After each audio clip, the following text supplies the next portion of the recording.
Assalamu alaikum. Students, now we are going to start exercise 3.2 in which we have some applications for Venn diagram. In question number 1 we have let A and B be two finite sets such that NA means number of elements in set A is 24 and NB means number of element in set B is 18 and number of elements in A union B means the combination of both the sets A and B is 31, means total elements in the combination of A and B set is 31. Find N A intersection B. Find number of elements in A intersection B. So हमारे पास दो sets उन्होंने बता दिए हैं. एक set में उन्होंने कहा नंबर ऑफ एलिमेंट्स हैं 24, दूसरे सेट में नंबर ऑफ एलिमेंट्स हैं 18.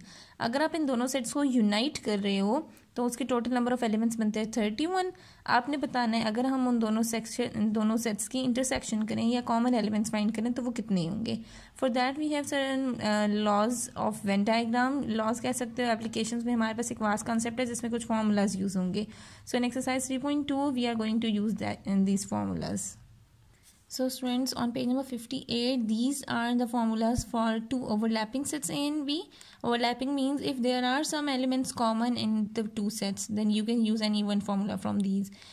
If you are having disjoint sets, mean there is no common element in the set, then you can use any of the formula from this. And when for any three sets, जब हमारे पास कोई भी तीन sets होंगे तो उनमें हमारे पास ये conditions जो है ये verify होती हैं. ठीक है, आपने इनके according अब questions को solve करना है.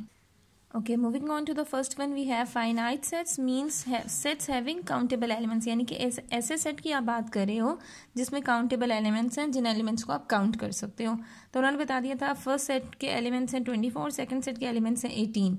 दोनों को यूनाइट कर दिया था तो टोटल एलिमेंट्स बन गए थे 31. दोनों का इंटरसेक्शन करोगे तो क्या आएगा. हम आइडेंटिटी यूज़ करेंगे ये वाली, A union B is equals to. जब भी यूनियन होगा हमारे पास और ओवरलैपिंग सेट्स की ये सिचुएशन है. ठीक है, तो हमारे पास फर्स्ट सेट के number of elements second set के नंबर ऑफ एलिमेंट्स ऐड होते हैं और उनमें से माइनस करते हैं दोनों के जो कॉमन एलिमेंट्स हैं. जो चीज़ें अभी हमें गिवन है उनके अकॉर्डिंग इसमें वैल्यूज़ लगाते हैं. ए यूनियन बी हमें गिवन है that is 31 and of A number of elements in set A is 24, number of elements in set B is 18 and number of elements in A intersection B we have no idea, we have to find this value. ठीक है, अब इन दोनों को हम plus कर लेते हैं. 24 plus 18 42 minus N A intersection B. अब यहाँ पर हमारे पास प्लस 42 है, इधर आकर माइनस 42 हो जाएगा is equals to minus N A intersection B. 31 minus 42 हमारे पास क्या आंसर आ जाएगा, minus 11 is equals to minus N A intersection B. यहाँ से माइनस कैंसिल हो जाएगा. इसको हम यूँ भी लिख सकते हैं number of elements in A intersection B is 11. आप इसको ऐसे भी लिख दो और लास्ट में एक स्टेटमेंट भी ऐड कर लो, number of elements in A intersection B is equals to 11. This is your answer. Okay students, move on to the question number 2. We have number of elements in A minus B is 23. यानी कि A minus B का जो set है उसके elements हैं 23. Number of elements in A union B is 44. दोनों के United set जो है उसके नंबर ऑफ एलिमेंट्स हैं 44. Number of elements in A intersection B is 2. ये हमें उन्होंने कंडीशंस बता दी. Then find B minus A. आपको कैलकुलेट करने हैं number of elements in set B minus A. Also find N B, यानी कि आपने number of sets in B भी कैलकुलेट करने हैं. यहाँ पे उन्होंने हिंट पे हमें ये फार्मूला भी बता दें. You will use that formula to calculate the required values.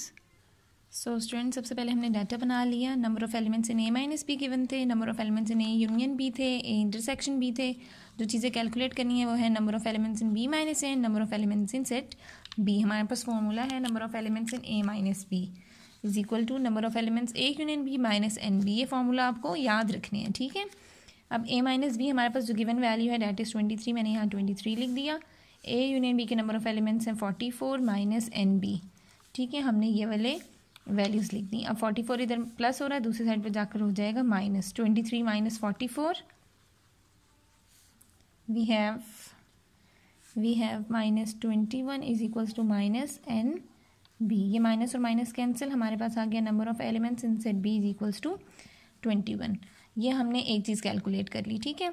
अब यहाँ पे हमारे पास जो दूसरी सिचुएशन है उसके अकॉर्डिंग आपको सेट बी के एलिमेंट्स पता चल गए, इंटरसेक्शन बी के हमें ऑलरेडी गिवन थे, बी माइनस से भी हमें कैलकुलेट करना था, हम वो कैलकुलेट कर लेंगे सब्स्टिट्यूटिंग वैल्यूज़। यहाँ पे आ गया 21, इंटरसेक्शन बी हमारे पास है 2, number of elements in B minus से वो हमें नहीं पता, वो मैं इधर ही लिख दूँगी 21, ये +2 है, इधर आकर -2, ये आ गया number of elements in B minus A. 21 - 2 19 is equals to n B minus A. तो हमारे पास जो रिक्वायर्ड वैल्यू थी वो ये दोनों वैल्यूज़ थी, आप इसको हाईलाइट कर लो, this is your answer. Okay students, now in question number 3 we have in a group of 30 mathematics students, हमारे पास टोटल स्टूडेंट्स हैं 30, जो कि टोटल हमारे मैथमेटिक्स स्टूडेंट्स हैं, ठीक है। 20 लाइक अलजबरा, 20 बच्चे ऐसे हैं जिनको अलजबरा पसंद है, मेरी क्लास में से हार्डली वो 0 पे होंगे। And 15 like both geometry and algebra, और 15 स्टूडेंट्स ऐसे हैं जिनको ज्योमेट्री और अलजबरा दोनों ही पसंद हैं, ठीक है। Show that the data by one diagram, आपने वन डायग्राम से इस डाटा को रिप्रेजेंट भी करना है। Also find how many students like geometry, और ये भी बताना है कि हमारे पास कितने बच्चों को ज्योमेट्री पसंद है। मीन्स अभी हमें टोटल स्टूडेंट्स पता है, जिन स्टूडेंट्स को अलजबरा पता है वो लिखा हुआ है, जिन स्टूडेंट्स को ज्योमेट्री और अलजबरा दोनों पता है वो लिखा हुआ है। आपको वन डायग्राम पे इसको रिप्रेजेंट करके ये भी कैलकुलेट करना है कि कितने बच्चों को ज्योमेट्री पसंद है। ओके, अब डाटा के अकॉर्डिंग हमारे पास अलजबरा जिन बच्चों को पसंद था वो 20 थे, तो मैंने लिख दिया NA, को मैंने अलजबरा से रिप्रेजेंट कर दिया NA 20। हमें ये बताना है कि जिन बच्चों को ज्योमेट्री पसंद है तो वो मैं NG कर देती हूँ, ठीक है, G फॉर ज्योमेट्री। अब इन दोनों को यूनाइटेड जो हमें पता था, मींस जो हमारे पास टोटल नंबर ऑफ स्टूडेंट्स है ना, जिनको जो ओवरऑल उन्होंने हमें डाटा में बताया है वो हैं 30। A इंटरसेक्शन G मींस वो बच्चे जिनको अलजबरा और ज्योमेट्री दोनों पसंद थे, वो थे हमारे पास 15। इंटरसेक्शन मींस कॉमन ना, तो A इंटू G, यानी कि आपके पास अलजबरा और ज्योमेट्री जिन बच्चों को पसंद था वो थे हमारे पास 15 स्टूडेंट्स। अब यहाँ पे मेरे पास फॉर्मूला क्या होता है, A union B, number of elements in A union B, number of elements in A, number of elements in B add करोगे और जिनका कॉमन पार्ट है उसको इसमें से सब्ट्रैक्ट कर दो। यहाँ मैंने मेंशन भी कर दिया, A को हम अलजबरा लिख देते हैं और B को हम G से रिप्लेस कर देंगे फॉर ज्योमेट्री। अब यहाँ पे पहली चीज़ है A यूनियन G, हमें A यूनियन G पता है वो किसके इक्वल है, वो है 30 के equal. Number of elements in A के नंबर ऑफ एलिमेंट्स क्या है हमारे पास 20, number of elements in G वो हमें नहीं पता। A इंटरसेक्शन G है हमारे पास 15, ठीक है, जिनको ज्योमेट्री और अलजबरा दोनों पसंद था। यहाँ गया 30 is equal to 20 minus 15 5 plus NG, 5 plus हो रहा है दूसरी साइड पे जाकर minus, 30 minus 15 is equals to NG, यह आ गया 25 इज इक्वल्स टू NG। यहाँ पे हमारे पास आ गया number of students likes geometry, जिन बच्चों को ज्योमेट्री पसंद है वो हमारे पास हैं 25 स्टूडेंट्स। उन्होंने कहा था ये आपने वेन डायग्राम पे भी बताना है, तो वेन डायग्राम पे आप इसको कैसे बता सकते हो कि हमने ये वेन डायग्राम की रिप्रेजेंटेशन दे दी। सबसे पहले यूनिवर्सल सेट मेंशन कर दिया, A set, A for algebra, ठीक है। अलजबरा उन्होंने कहा था टोटल पसंद है 20 बच्चों को, जिनमें से 15 बच्चों को ज्योमेट्री भी पसंद था, तो मैंने ज्योमेट्री और अलजबरा का कॉमन पार्ट रख दिया। ओवरलैप कर रहे हैं ना ये, क्योंकि दोनों की कॉमन चीज़ भी आ रही है, मैंने ओवरलैपिंग सेट बनाए। यहाँ पे मैंने 15 वो रखे जो इनके कॉमन थे। अगर 20 में से 15 बच्चे कॉमन में चले गए तो अलजबरा, जिनको सिर्फ अलजबरा पसंद है वो 5 रह गए, सही। उसके अलावा हमारे पास जिनको सिर्फ ज्योमेट्री पसंद है वो हमारे पास अगर 15 इनमें से कॉमन आ गए तो अब हमारे पास कितने रह जाएंगे पीछे, 10 रह जाएंगे। अब आपने इन दोनों को प्लस करके बता दिया, ओवरऑल हमारे पास ज्योमेट्री कितने बच्चों को पसंद है, 25 बच्चों को हमारे ज्योमेट्री पसंद है। 30 थे ना, ठीक है, टोटल हमारे पास 30 थे, 30 में से 15 उन्होंने कहा कि जिनको अलजबरा और ज्योमेट्री दोनों पसंद है, तो अलजबरा पूरा करने के लिए हमारे पास यहाँ क्या हो गए, 20 हो गए, ठीक है। 5 यहाँ कर दिए, 15 यहाँ कर दिए, और 25 बनाने के लिए हमने 15 इधर रखे, 10 इधर रखे, जिनको सिर्फ ज्योमेट्री पसंद है, लेकिन ओवरऑल वो 25 थे, सही। ये हमारे पास इसका रिक्वायर्ड आंसर है। Okay students, now in question number 4 we have in a street with 50 houses, एक स्ट्रीट है जिसमें 50 हाउसेज हैं, 25 हाउसेज हैव लॉन्स, 25 घर ऐसे हैं जिनमें लॉन है, 32 हाउसेज हैव कारपोर्ट, 32 हाउसेज ऐसे हैं जिनका कारपोर्ट भी है, 15 houses have both lawn and corporate, 15 houses ऐसे हैं जिनमें लॉन भी है और कारपोर्ट भी है। Show the data by Venn diagram, आपको वेन डायग्राम से डाटा रिप्रेजेंट करना है। Also find how many houses have neither lawn nor porch, यानी कि आपने वेन डायग्राम से पहले ये डाटा भी बताना है और फिर ये भी बताना है कि वो कितने घर हैं जिनमें ना लॉन है ना उनके घर में पोर्च है। तो हमारे पास डाटा जो बन गया, डाटा के अकॉर्डिंग मैं पहले फॉर्मेशन देती हूँ। ओके, इस डाटा के according we have total number of houses 50, number of houses that are having lawn that is 25, number of houses that are having porch that is 32, number of houses that are lawn as well as porch वो है हमारे पास 15। अब आपको यहाँ पर ये चीज़ बतानी थी कि कितने घर ऐसे हैं जिनमें ना लॉन है ना पोर्च है, यानी कि आपने इसके अकॉर्डिंग बताना है कि number of houses don't have lawn and car porch, वो नहीं है। तो उसके लिए सबसे पहले हमें ये चीज़ पता हो ना कि कितने घर ऐसे हैं जिसमें लॉन और कार पोर्च दोनों चीज़ें हैं, ठीक है। उनको हमने यूनाइट करके टोटल वो कितने सेट्स बन रहे हैं, हमने उनकी यूनियन कैलकुलेट कर लेनी है, ठीक है। मीन्स हमें टोटल पता चल जाएगा कितने सेट हैं। इसको वेन डायग्राम पे मैंने रिप्रेजेंट किया कि जितने घरों में लॉन है वो उन्होंने 25 बताए हैं, ठीक है। कॉमन घर वो हैं जिनमें लॉन और कार पोर्च दोनों है, वो 15 थे। तो 25 में से 15 अगर कॉमन आ गए तो यहाँ पे कितने रह गए, 10। इसी तरह से पोर्च उन्होंने कहा था 32 में है, तो पोर्च वाला ये एरिया था। 32 में अगर पोर्च है, उनमें से उन्होंने कहा था 15, तो 15 यहाँ है। 32 में से 15 को माइनस करेंगे तो यहाँ पे हमने 17 लिख दिए, ठीक है। अब हमने ओवरऑल इनको यूनाइट कर लिया कि वो कितने टोटल कितने घर बन रहे हैं जिनमें या लॉन है या कार पोर्च है, ठीक है। ओवरऑल हमने उनको यूनियन दे दी।